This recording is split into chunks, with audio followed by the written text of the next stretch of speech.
What's up, everybody? Welcome back to another episode of the JT Sports Podcast. I'm your host, JT. The hot seat is warming up for Brian Kelly down there in Baton Rouge. Despite having a Heisman-winning quarterback and several first-round draft picks, he's been unable to get LSU a spot in the college football playoffs. And the expectations right now have never been higher for him. We're going to lead this episode off answering one of the biggest questions going into this upcoming season.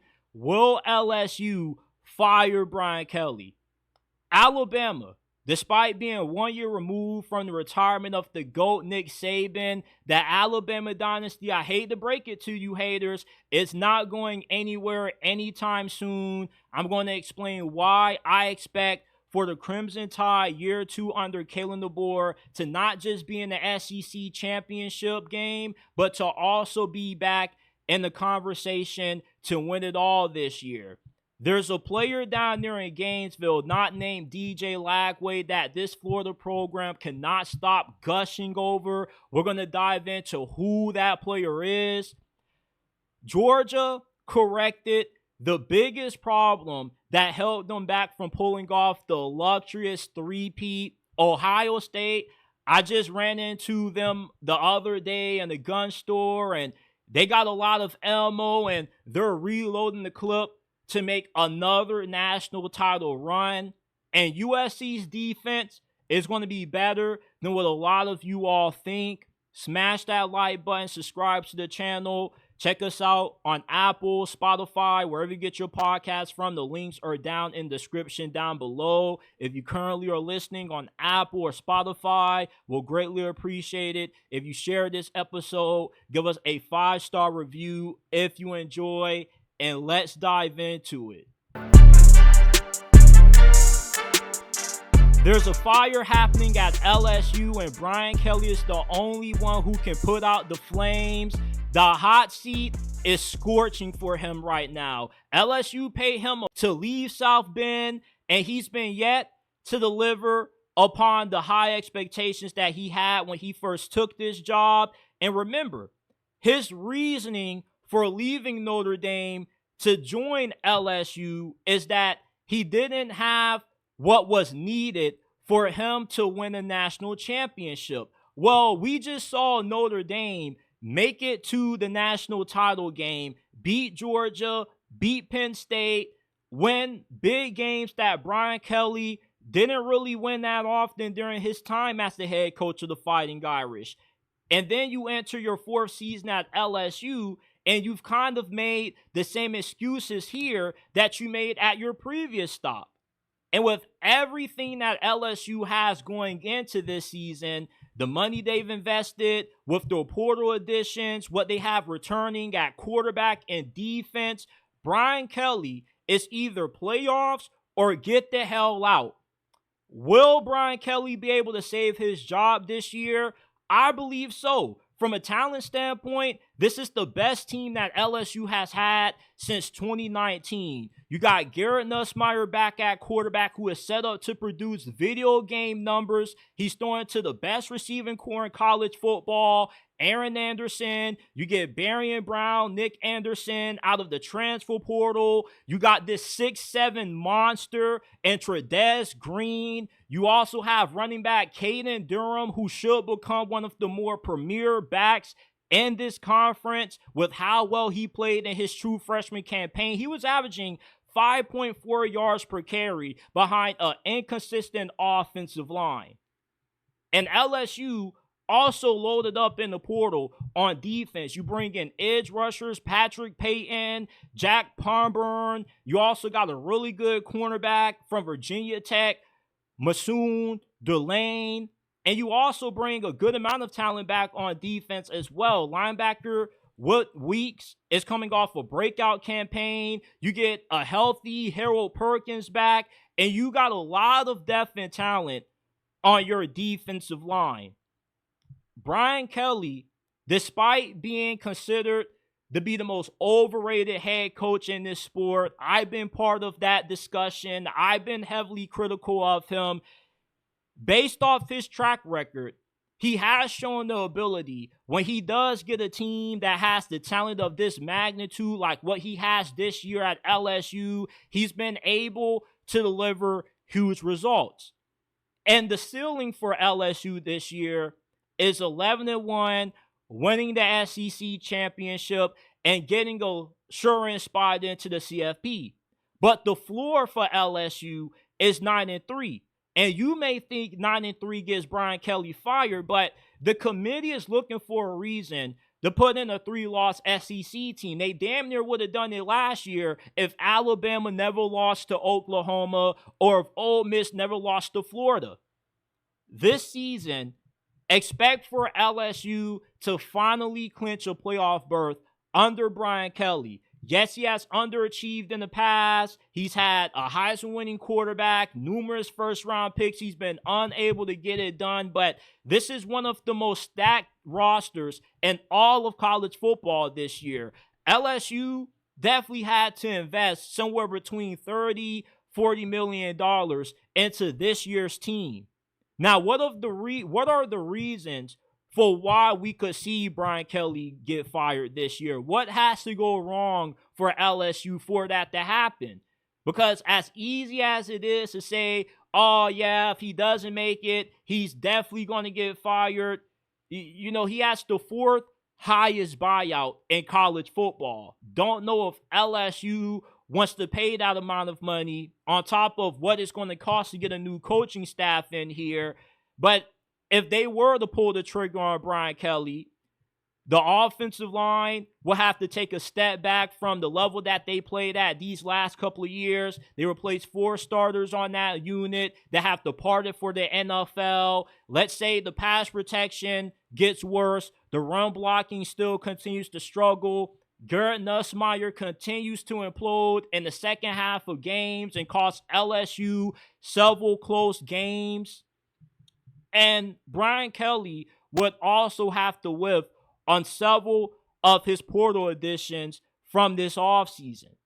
And we're going to find out really early this year what's going to happen with Brian Kelly's future in Baton Rouge, because they have a brutal schedule to start this season. You play Clemson week 1 on the road in Death Valley. Then you have Florida. You got to go back on the road to play Ole Miss. Then you got South Carolina at home. So by the time we get to mid-late September, Brian Kelly's fate with LSU football is already going to be all but decided. They're either going to rise to the occasion, because you know what they say, pressure either bursts pipes or makes diamonds. And I believe that Brian Kelly is going to be able to weather the storm, finally be able to live up to the high expectations, and get LSU into the CFP for the first time during his tenure here as the head coach.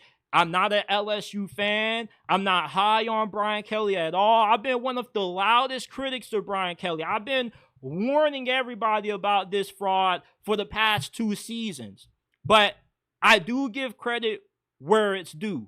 And based off his track record and his resume, when he has had teams that have had this amount of talent, he's been able to deliver. He's led Notre Dame to the CFP several times. He led them to a national title game. So I'm willing to give him the benefit of a doubt that for at least this season, he can finally put it all together and save his job for at least 1 more year. If you haven't already, smash that like button, subscribe to the channel, turn on post notifications so you don't miss when we drop new content. Alabama haters, prepare yourself, because 2024 was the worst Alabama is ever going to be under Kalen DeBoer from this point on. Despite having a disappointing first year in Tuscaloosa, Kalen DeBoer still had a lot to be positive about. He had 9 wins, which was the most wins ever for an Alabama head coach in their first season. He also was 4-1 against ranked teams. He is 15-3 against the top 25 in his last 3 years as the head coach. He's beaten some of the best head coaches in the sport. Steve Sarkisian, Dan Lanning, those are his sons. He owns them. He's beat them twice. Kirby Smart, he beat him. Brian Kelly, he also sent him as well. There is no better coach when it comes to having your team ready for big-time games than Kalen DeBoer. He has one of the most prestigious resumes out of any head coach in college football that doesn't have a national championship to his name. He led Washington to a national championship despite being 2 years removed before then from the brink of irrelevancy under Jimmy Lake. And this season, while I'm super high on Alabama, while I'm not selling any of my Kalen DeBoer stock, is for one, he reunites with his tag team partner. College football fucked up allowing the Brothers of Destruction to reunite once again. That being Ryan Grubb becoming Alabama's new offensive coordinator. Let's not forget the damage that these two guys did the last time they were together at Washington. In 2023, they had the second best passing attack. They were averaging 36 points per game. And they had an offensive line that won the Drew Moore Award. I expect to see a huge campaign out of Ty Simpson in his first year being the starting quarterback for this program. And Ryan Williams, the debate about who's better, him, Jeremiah Smith, it's not a wide gap as what people believe. Ryan Williams could have had the same numbers that Jeremiah Smith had if the quarterback play was more consistent and the offense was more consistent as a whole. You could tell that last year, Kalen DeBoer was lost at times without his tag team partner. It was his first time ever not having Ryan Grubb there. Now with him back in the mix, Alabama's offense is going to explode this year. Not just is this offense stacked, but this defense is stacked as well. You got a bunch of freaks on the front seven. You got the best secondary in college football. Alabama is stacked on both sides of the ball, offense, defense. You got the best receiving trio in college football and the lead offensive line, what should be a top 5 defense. Kalen DeBoer is going to have Alabama in the SEC championship game and in the college football playoffs competing for a national title. This is one of the 5 best teams entering this year. Look, I get it. Nick Saban's the greatest of all time. You got huge shoes to fill. Losing to Vanderbilt, losing to Oklahoma is unexcusable. But give me a coach that loses games that you kind of don't expect Bama to lose versus always having this team ready to play for the big occasions. You know, the rat poison got the Alabama at times. This year, Kalen DeBoer was able to learn from those mistakes. And I give Kalen DeBoer a little bit of grace for how things went at the tail end of last year. He took over this job late during the offseason. He wasn't able to bring in a true portal class. He also had to keep a lot of guys around that maybe he didn't want to keep around because you didn't want to ruin the chemistry in the locker room. He was forced to make some political decisions, such as not benching Jalen Milroe in fear of alienating the rest of the team. This year, though, Alabama has a lot of reasons to be confident that this is going to be a squad that is in the mix to win it all at the end of 2025. I believe in Kalen DeBoer. This man literally paid my tuition his final season at Washington. I was betting so much money and cashing out on Kalen DeBoer at Washington. It was insane.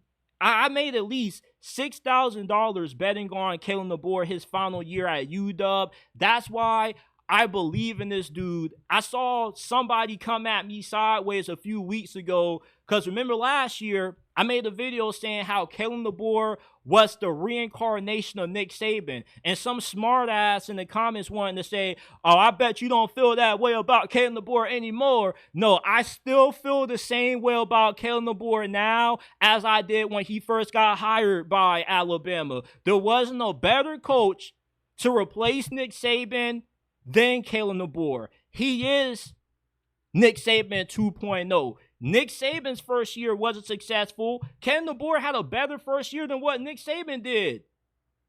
All I'm saying is that Kalen DeBoer is one of the best coaches in college football, probably the best that does have a national championship to his name, and that could change this year. But even if it doesn't happen, the floor for Alabama is 10-2. The ceiling for this team is 16-0. They run through their schedule in the regular season. They run through whoever they play, most likely Texas in the SEC championship, and they run the gauntlet throughout the college football playoffs. This is going to be a huge year that we're going to see out of this program year 2 under Kalen DeBoer. If you sold your Kalen DeBoer Alabama stock, you need to go ahead and buy that thing back up again because you're making a mistake. And if you want to buy some more Alabama stock, you need to buy low before the stock price increases, because I'm trying to warn you guys that Kalen DeBoer is the last coach that anybody should be doubting. The Alabama dynasty is not going anywhere. If you're a Georgia fan, if you're an Auburn fan, keep coping, because Kalen DeBoer is coming this year, and he's coming for blood, and it's on the wall. He smells it. Will Ryan grow up there? Y'all better watch out. I love how y'all counting out Kalen DeBoer. Not everybody's counting out Kalen DeBoer, but I see those comments. Alabama's going to fall off. They're going to win 6-7 games. You're crazy. Outside of DJ Lagway, you know another player in this Florida program who has been getting hyped up nonstop? Cormani McClain. Do y'all remember him? 5-star recruit, #1 corner a few years ago. He committed to play for Deion Sanders at Colorado. It didn't work out for him. He enters the portal. He transfers to Florida as a preferred walk-on. And a year later, Billy Napier turned this guy into a beast. All throughout spring camp, all you've seen is how much Cormani McClain has improved. The coaches have been glazing him. The players have been glazing him. He's added 20 pounds of muscle. When he first came out of high school, he was 165 pounds of soaking wet. Now he weighs 182 pounds and looks like a grown man. He's also gone faster as well. He's clocking in at 23 miles per hour. Cormani McClain is the sole reason why everybody should be high on Billy Napier. He took a player that was ostracized, criticized, written off, rehabilitated him, and all of a sudden has made him a prime breakout candidate for the Florida Gators in 2025. With the weight that he's put on, he's going to be a deadly man-to-man press corner. He has very long arms. He's really lengthy. And with that added muscle, it's going to be incredibly hard for any receiver to beat this guy off the line. He also has cleaned up his tackling as well. If Billy Napier can rehabilitate a player that nobody really believed in after how left things went when he left Colorado, I can only imagine how good Florida's going to be as a team overall. And Cormani McClain is going to be a huge contributor to that. Outside of DJ Lagway, you should be high on Florida because of Cormani McClain. The situation that he walked into at Florida, he was a preferred walk-on. He got humbled. He just earned the scholarship. Last year against Kentucky, he called a pick 6. This is more than just a good comeback story. This is a vision that is finally starting to become clear that Billy Napier has been given time to finally implement. It's a culture, and Florida is establishing a winning culture. When you can take a player like this, where there were character concerns, where there were questions about his dedication to the game, could he keep his head on right, and you have him having the off season that he just had, it's a sign that you are a really good football coach. I believe in Florida, not just because of DJ Lagway, but because of Cormani McClain. And he's going to have a breakout season. By the end of this year, Cormani McClain will be viewed as one of the premier cornerbacks in all of college football.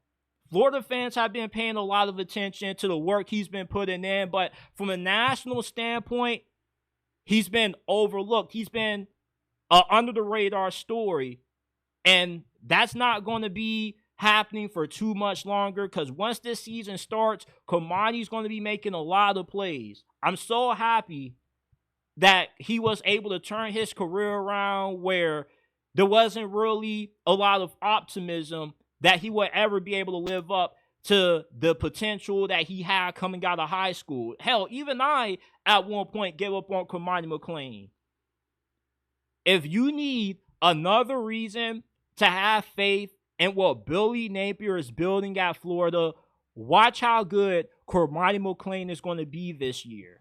Georgia corrected their biggest problem on offense from last season, and no, they didn't fire Mike Bobo, but with the fixes that Kirby Smart has made this offseason, is going to help Mike Bobo have an easier time calling plays in 2025 than what he did last year. You can only be so good as a play caller when you have defensive backs playing wide receiver, which it felt like Georgia did with the amount of drops they had. Arian Smith, Dominic Lovett, Kirby Smart might as well have those guys playing in the secondary with how they just had butterfingers for hands. You had a receiving core that just was unable to find any way to come down with big-time catches in the most crucial moments. You led the nation in drop passes. You also weren't that dynamic either at the wide receiver position. Kirby Smart has fixed that. You bring in Zachariah from USC. He has world-class speed. He's just as fast as what Tyreek Hill is allegedly. And with his game-breaking speed, he has the ability to just take over games. He has a D'Anthony Thomas, Tavon Austin kind of skill set. Georgia hasn't had a receiver as talented as what Zachariah Branch is in a very long time. And despite what USC fans may tell you, he was underutilized during his time with the Trojans. I don't feel like Lincoln Riley did a good job of putting him in the best position for his skill set to really take over. You also get Noah Thomas out of the transfer portal from Texas A&M. He was their best receiver last year. He led them in receptions, yards, and touchdowns. He's a big body guy. He's 6'6", 200 pounds. He moves freakishly well for a guy of his size. I'm not saying he's Mike Evans, but he does have a lot of flashes of George Pickens in his game without the character red flags. And Kirby Smart, I don't know if you realize this, he has this weird obsession with these big body wide receivers. You don't really see too many small, shifty slot guys on this team. So Zachariah Branch is kind of a little bit different of a receiver than what we normally see Kirby Smart go after. So that's a sign that Kirby Smart is kind of somewhat shifting his philosophy on offense. Now, what about some of the key returning receivers that Georgia has coming back? Because I don't feel like Zachariah Branch and Noah Thomas are going to be the sole reason for why this wide receiver position improves this year. Dylan Bell comes back. Kobe Young returns as well. Look, I get it that Dylan Bell was responsible for a good amount of drops as well. Of course, we can't forget that big drop that he had in the second half against Notre Dame. But Dylan Bell, I expect him to improve. He had moments where he was really good. Against Alabama, he was going off. 4 catches. He had a 67-yard reception. He finished the game for 100 receiving yards and a touchdown. He should be much better this year. Drops are something that you can improve within the course of an off season. All you got to do is hit that junk machine. You mean to tell me that Dylan Bell, if Kirby Smart makes him stay out to practice and catch 250 balls off that jug machine, he won't have much better hands? Come on now, let's be reasonable. Let's not just be Debbie Downers about Georgia's receivers. You know what they love to say? Not all returning production is good production. Look, Dylan Bell showed a lot of glimpses of what he could be. His only issue is he can't catch. You can improve that. Kobe Young, I loved watching him play for Miami. I'm a Miami fan. I was hurt when he left.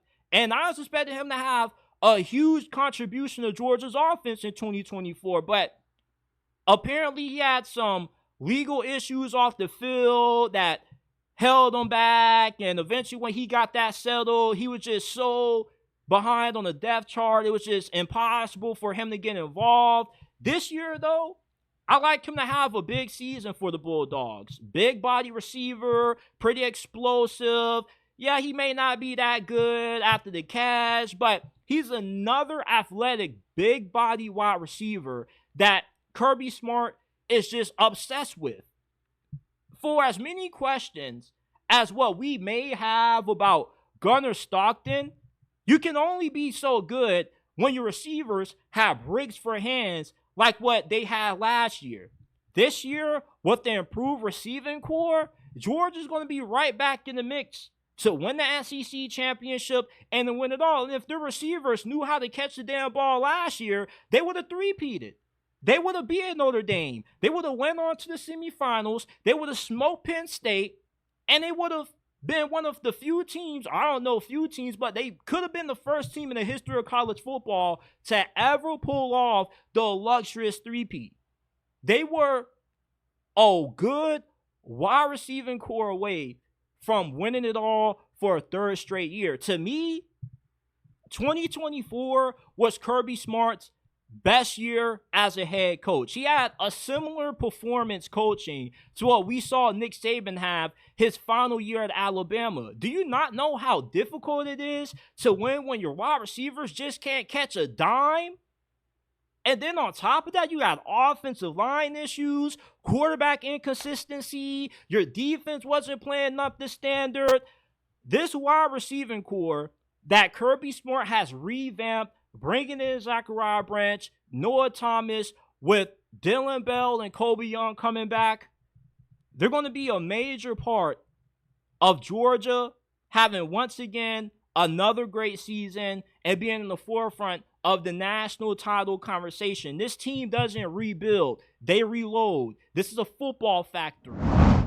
Hey man, if you listen to podcasts, check us out on Apple, Spotify, wherever you get your podcasts from. The JT Sports Podcast is available. Give us a 5-star review if you enjoy.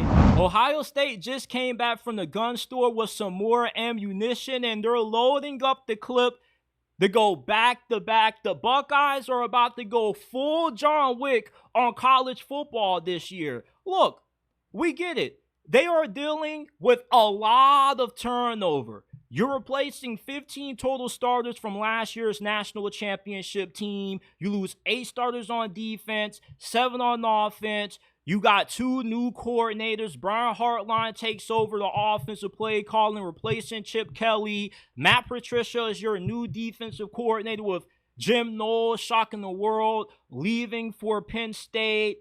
But even with everything that Ohio State loses, this team still has enough ammo in the clip to run it back and go back to back, which we've only seen 2 programs do since 2010. Bama and Georgia. Ohio State could do the same. They recruit better than the majority of all of college football. This team doesn't need to rebuild. They simply reload. Ohio State is one of those few schools that you can actually call a football factory. When they lose talented players, they get even more. They put them on that conveyor belt. They choo-choo, choo-choo, choo-choo, choo-choo, and boom, they're right back at it again. With what they have on offense this year, with their new offensive coordinator, Brian Hartline, I guess you can't call him new because he's been with this program for a while, but with him getting the promotion to OC, this offense can be even more explosive. I feel like they've upgraded that quarterback with Julian Sayin. He elevates the ceiling the Buckeyes have on offense. Will Howard was really good. I'm not trying to say that Julian Sayin is better than Will Howard. That's a diss on him, but I'm using it to show you how good Julian Sayin was. I was watching Ohio State spring game earlier, and I didn't have to watch the entirety of it to realize who the best quarterback of the two was. There were some folks in the comment section saying Kun Kong should win. I was like, are we watching the same game?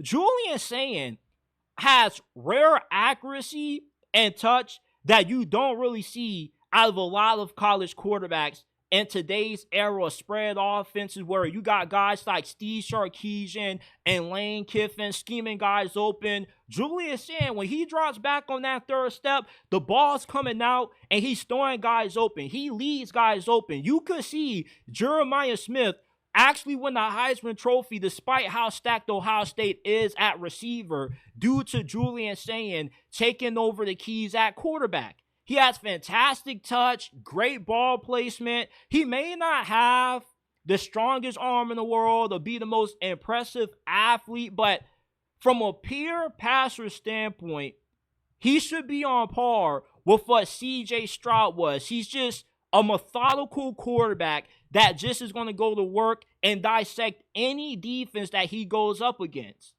And the offensive line is going to improve as well. Ohio State's offensive line for pretty much all of the regular season was not that good. Plus, you lost your starting center right before the playoffs and practice as well. That should have been the dagger for Ohio State. Then the CFP rolls around, and this offensive line, it looks like they haven't missed a beat. It looks like they got no injuries. Everybody's fully healthy. I couldn't tell the difference between Ohio State's offensive line in the playoffs versus how they play in the regular season. This team as a whole just flipped the kill switch. I don't know if it was that loss to Michigan to them boys up north. It just reignited a fire in Ohio State. But this team was on demon time come playoff time. And my only question about Ohio State has nothing to do with offense. They are an offensive juggernaut. When you got this specimen at receiver and Jeremiah Smith, there's some people that already believe that Jeremiah Smith will be a wide receiver one if he was in the NFL right now, and I can't disagree with them. Can you? I refuse to believe that this brother is only 19 years old. You're lying to me. You straight up are. You watching a little kid dominate guys who've been playing this sport for 5-6 years. Some of the shit that we're watching Jeremiah Smith do is not human.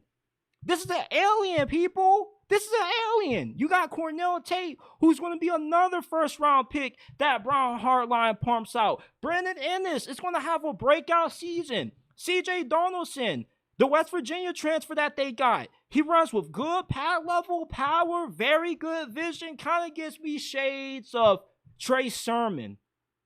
But defensively, though, this is kind of where I have my concerns at. You know, Matt Patricia had a really storied tenure as the defensive coordinator of Bill Belichick when he was on the Patriots, won plenty of Super Bowls. He has a really prestigious resume. But his defenses weren't always that good when he was the DC in New England. He kind of runs somewhat of a soft zone kind of scheme. And I'm just wondering how that's going to work with Ohio State. Is Ryan Day going to kind of tell him, hey, man, like we don't really want none of that soft zone shit. We want to be a little bit more aggressive. We don't want to divvy away too far from what Jim Knowles was doing. Because when Jim Knowles first took over as a defensive coordinator for Ohio State, it wasn't like this defense was just good overnight. You know, he had his fair share of bumps and bruises along the way. But what I do like about Matt Patricia is that he has a lot of versatility in his scheme. Primarily, he's going to be running like a 4-2-5, but he can also change to a 4-3-3-4, so you are going to have versatility despite the amount of losses that you're going to have on the front seven, especially on the defensive line, losing the heart and soul of your team, Jack Sawyer, JTT. You still got a lot of talent on that defensive line. And it's not as if you're throwing out a bunch of guys that got no PT at all. When Ohio State was raising hell against the overrated SEC, Tennessee, and they were smoking Oregon, they had the opportunity to get some of those younger guys that are now filling in for JTT and Jack Sawyer a lot of reps. So there really shouldn't be that big of a drop-off in terms of their ability to rush the passer, their ability to stop the run. The secondary is probably the strength of this defense. David Igbinosa returns. You got Caleb Downs that, like Jeremiah Smith, is an alien in his own right.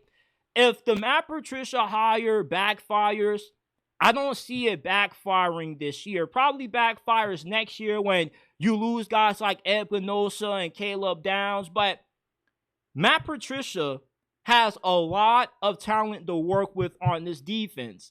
If this side of the ball struggles, it's just because he just isn't a good play caller anymore.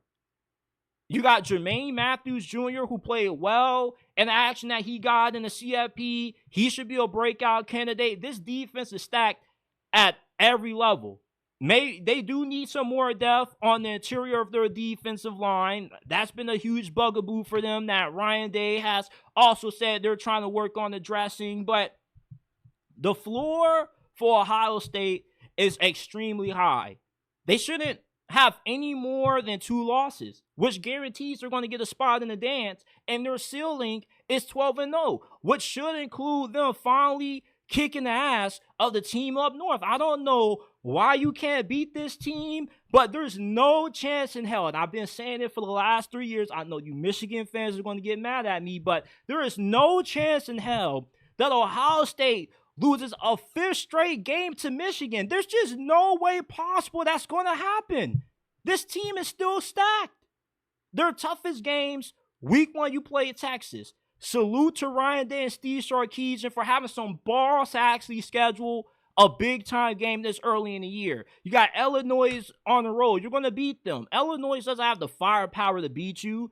Even if they got the home field advantage, they're not going to be able to get it done. Penn State, I will die before I ever have faith that James Franklin can beat Ohio State. I don't get the hype with Penn State. Well, I understand the hype somewhat. But some people really have the audacity to believe that Penn State has a better chance winning it all than you do of going back to back. That's insanity. What has James Franklin done to deserve the benefit of a doubt? Come on, man. You're going to beat the team up north this year. You're going to beat them no matter if you play them at home, in your home territory, in the backyard, the parking lot. It doesn't matter. You are going to kick Michigan's ass this year. It's going to happen. I already have money on it happening.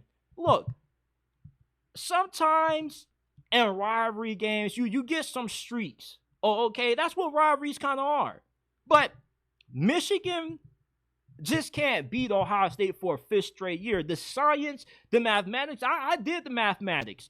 There's a 99.9% chance that Ohio State beats Michigan this year. You are not going to lose 5 straight to this team. There's no chance it's going to happen. Even Michigan fans have to acknowledge that it's not going to happen. Come on, man. You mean to tell me that you're going to keep beating this team for half a decade? Come on, man.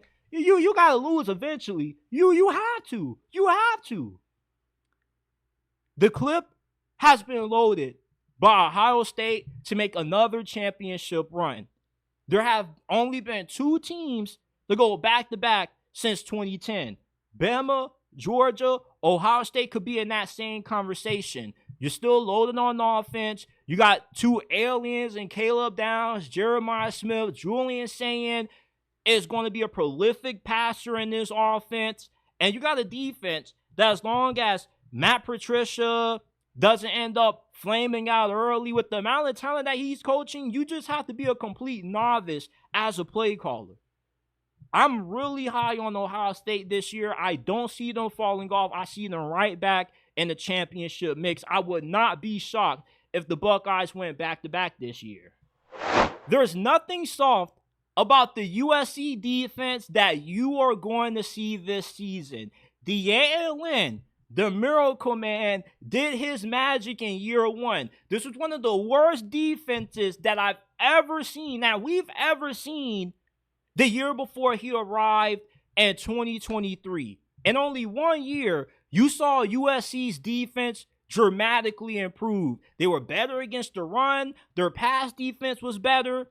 Now in year 2, D'Anton Lynn has more pieces to run the style of defense that he wants to run. Last year, he had to blitz a little bit more than what he would have liked to due to the defensive line's inability to consistently get after the quarterback. That's going to improve along with the run defense. Last year, when they lost to Michigan due to that 2-minute cycle ground and pound, that was a clear indicator that USC just didn't have the horses up front. And they did somewhat get a rude awakening in the Big Ten. You know, for as much as they emphasize getting stronger, getting bigger on the defensive line, they just didn't have the horses last year. This year, though, you will never see some shit happen that you saw last year, the final 2 minutes of that Michigan game. There is no chance a team is going to just ground and pound you to death for a 2-minute drive to win the game. This defensive line, D'Anton Lynn and Lincoln Riley have emphasized not just getting bigger and stronger, but also adding more depth to this unit and also having multiple guys that have the versatility to move around this line as well. Defensive tackle, Devin Tompkins. Look out for him. He's going to have a breakout season. He came to USC as a 220-pound edge rusher in Lincoln Riley's initial recruiting class when he first took this job in South Cal.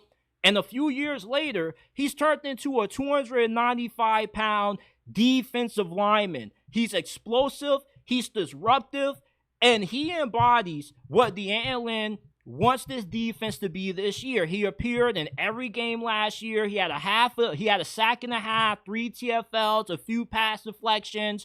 He's going to be a major contributor on this defensive line for the Trojans in 2025. He's not the only defensive lineman that USC has that is going to have a breakout season. Defensive lineman, Jakeem Stewart. He was a top 100 recruit in this past year's recruiting cycle. And although he's a true freshman, he already has grown man size on him. He's like 6'5", 290 pounds. And I was watching some of his highlights before recording this thing. I don't know what these parents are feeding these boys as babies, but he moves like what you expect out of a future first-round pick in the NFL. He's just an absolute freak in all caps. You're going to get more sacks out of your pass rushers this year. Cameron Fountain, he's going to have a breakout year also. He played in 8 games, started for 2 sacks, registered a tackle and a half for loss. He was a former top 100 recruit as well. A lot of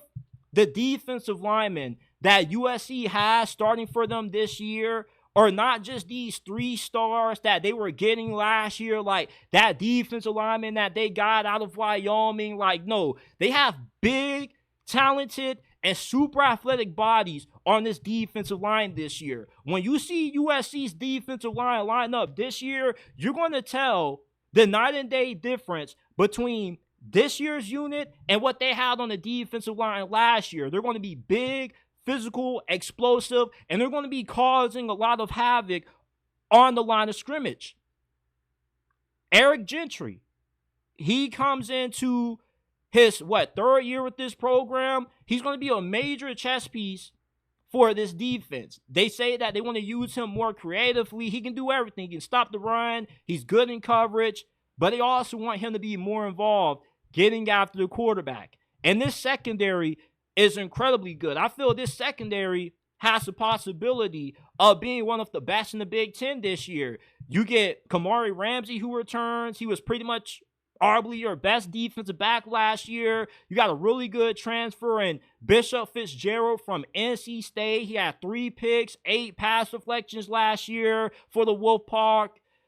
Cornerback Marcellus Williams is entering his 2nd year at the program. He was a 4-year starter at St. John Bosco. St. John Bosco, for those of you guys who don't keep up with Cali high school football, is a powerhouse. They normally don't have guys who start from their true freshman year to their senior years. That's a sign of how good this dude is. He has good technique, really good ball skills.